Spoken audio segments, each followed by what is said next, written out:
Breaking news to get to: the legendary singer Ozzy Osbourne has died. That is according to our partners at the BBC.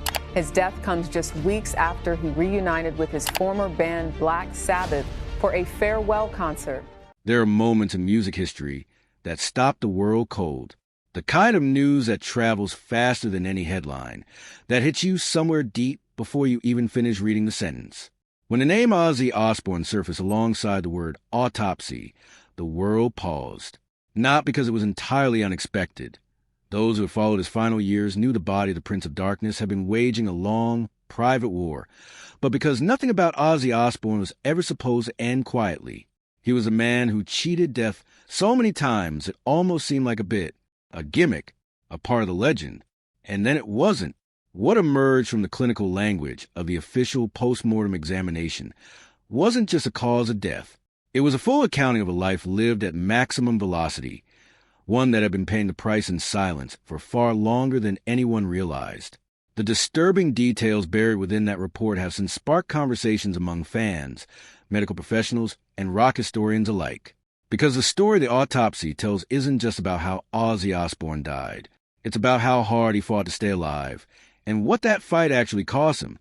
To understand what the autopsy revealed, you first have to understand the extraordinary physical and psychological burden Ozzy Osbourne carried into his final years.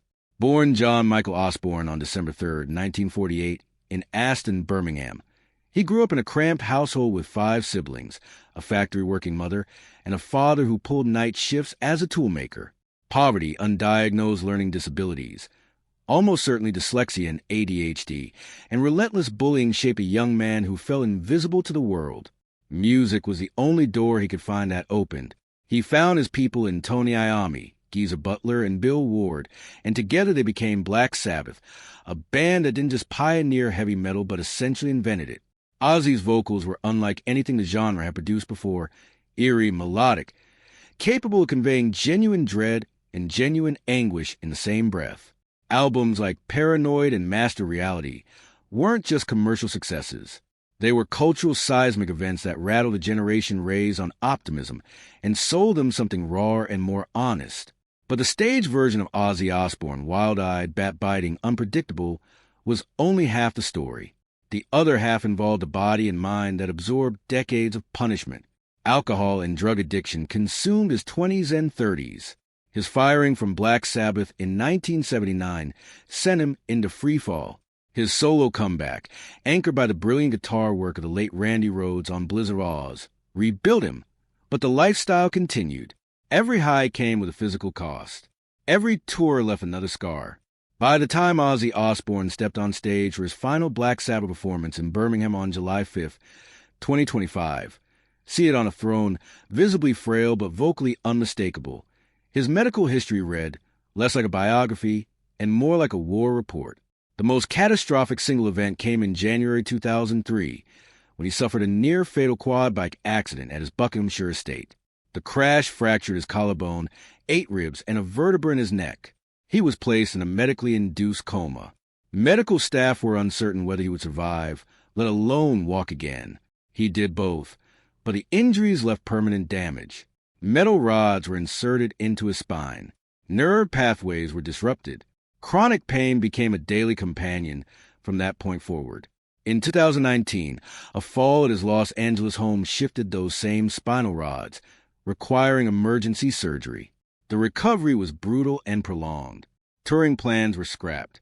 Ozzy spoke openly about the agony, describing it in one interview as the worst pain of his life, which, given everything he'd already endured, was a staggering statement. In the aftermath of that fall, he underwent additional procedures to address complications, and by some accounts the total number of surgeries on his spine and neck across his lifetime exceeded a dozen. Then came the diagnosis that, in many ways, reframed everything that had come before. In January 2020, Ozzy publicly confirmed what his family had known since 2019. He had been diagnosed with PRKN2, a specific variant of Parkinson's disease linked to a genetic mutation.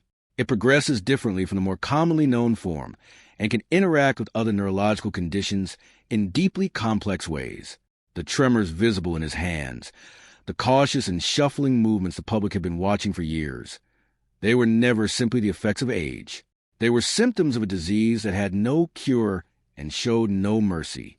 According to sources familiar with the contents of the postmortem examination, Ozzy Osbourne's official cause of death was recorded as respiratory failure, a direct complication of his advanced Parkinson's disease. This is consistent with how Parkinson's often claims lives in its later stages. As the disease progresses, it attacks the muscles involved in swallowing and breathing. The body's ability to breathe effectively diminishes, and pneumonia or aspiration complications frequently become the terminal event. For those who had monitored his decline closely, this finding was heartbreaking but not surprising. The Parkinson's had not been manageable. It had been relentless. But the cause of death was only the headline. The disturbing details that emerged from deeper within the autopsy painted a far more complete and unsettling picture. One of the most distressing findings documented in the examination was evidence of significant chronic malnutrition. By the time of his death, Ozzy's weight had reportedly fallen below clinically healthy levels. The examination noted visible deterioration of muscle mass, what medical professionals refer to as sarcopenia, along with signs of connective tissue weakening, likely attributable to a combination of neurological decline, reduced mobility, and the long-term effects of his many surgical procedures. Parkinson's disease itself contributes to weight loss and malnutrition through several mechanisms. The disease affects the muscles used in chewing and swallowing, making eating difficult and sometimes dangerous. It disrupts the digestive system, slowing gastric emptying and causing nausea. And perhaps most insidiously, it diminishes the appetite through its neurological effects. The brain's reward signals around eating are dampened, making patients far less inclined to eat even when they are technically capable of doing so. For Ozzy, a man who had already subjected his body to decades of substance abuse and surgical trauma, the cumulative physical toll documented in the autopsy was severe. The autopsy also documented the extraordinary internal evidence of a lifetime of physical trauma and surgical intervention.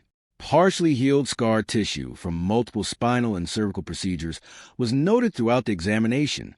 Areas of persistent inflammation were identified around surgical sites, an indication that, even at the time of death, Ozzy's body was still attempting to recover from injuries and procedures that had occurred years, and in some cases decades, earlier.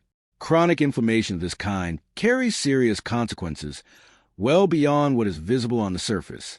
Persistent systemic inflammation is associated with cardiovascular strain, compromised immune function, and worsening neurological symptoms. For someone already battling an aggressive neurological condition, inflammation of the severity would have compounded every other challenge his body was facing. The sheer number of surgical interventions documented was, according to those familiar with the report, striking even to medical professionals accustomed to reviewing complex cases. Each procedure, however necessary at the time, leaves behind scar tissue, potential nerve disruption, and changed internal architecture. For Ozzy Osbourne, this accumulation amounted to a body that had been structurally altered many times over, and that was paying the long-term price in full. Perhaps the finding that generated the most discussion among those who reviewed the autopsy was contained within the toxicology results. No illegal substances were detected. This was entirely consistent with Ozzy's public narrative of long-term sobriety from alcohol and recreational drugs, a recovery he spoke about with genuine pride, given the depths from which he had climbed. What the toxicology screen did reveal, however, was the presence of elevated levels of prescription opioids and sedative medications. The concentrations were within the range associated with long-term pain management for severe chronic conditions, not indicative of misuse, but clearly indicative of a pain burden that required substantial pharmaceutical intervention simply to make daily life bearable. This is a clinical reality for many patients in the advanced stages of Parkinson's disease combined with chronic spinal injuries.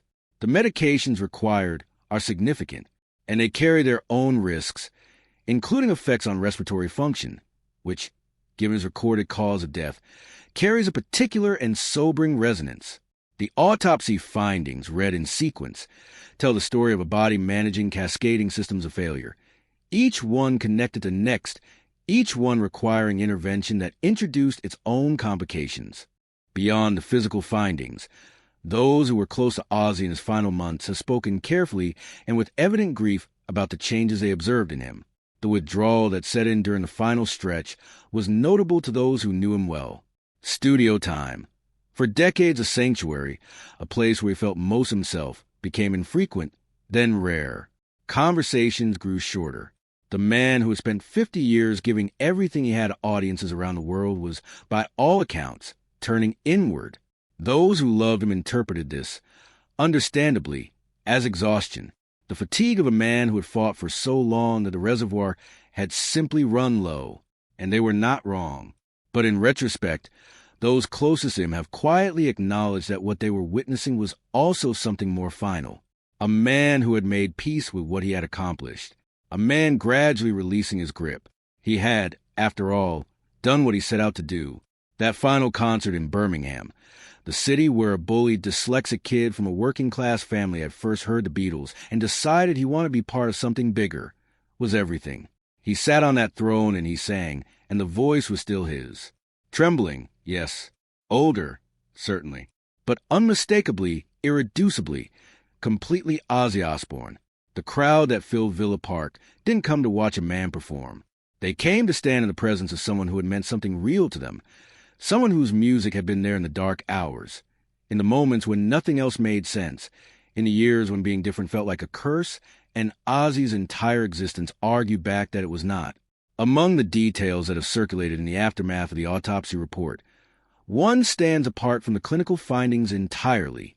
A single handwritten page, reportedly found on the nightstand beside his bed, written in his own shaking hand. Not a formal farewell, not a theatrical final statement from the Prince of Darkness, just a few quiet, unadorned words. I've done enough. For anyone who knew his story, the boy from Aston told who would amount to nothing, the man fired from the band he helped build, the addict who climbed back from the edge, the patient who refused to stop performing even from a wheelchair, those words carried the weight of an entire lifetime. He had done enough, more than enough. He had sold over 100 million records, won Grammy Awards, and been inducted into the Rock and Roll Hall of Fame twice. He had launched Ozzfest and given a generation of bands a platform when the mainstream industry refused to.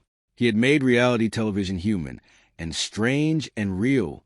He had spoken publicly about addiction, about Parkinson's, about the terror of a body falling apart, because he believed someone out there needed to hear the truth from someone who had actually lived it. The disturbing details of Ozzy Osbourne's autopsy report are disturbing precisely because they are human. There is nothing mythological about chronic malnutrition, about inflammation surrounding old surgical scars, about a toxicology screen that documents the pharmaceutical scaffolding required to keep a broken body functional. These are the details of a real man, not a legend, a man who paid in flesh and bone for the extraordinary life he chose to live. But they are also, in a strange and important way, a testament to something that goes beyond medicine. Because knowing what the report describes about the state of his body in those final months, the fact that Ozzy Osbourne sat on that stage in Birmingham in July 2025 and sang those songs one last time is not diminished by any of it. It is made more remarkable by all of it. His voice gave pain a language that millions recognized immediately as their own. His presence gave outcasts permission to exist loudly and without apology. His honesty about addiction, about fear, about the vast distance between the person the world sees and the person living inside a failing body, was, in the end, the most powerful thing he ever offered. Not the theatrics, not the mythology, not the bat, the truth. Ozzy Osbourne is gone. The amplifiers have gone silent in the way they only do when the person who charged them with meaning is no longer there to fill them. But what the autopsy ultimately confirms, underneath all the clinical language and all the medical detail, is that the Prince of Darkness was, above everything else, stubbornly, defiantly, and magnificently human. And he never stopped fighting until the very last moment.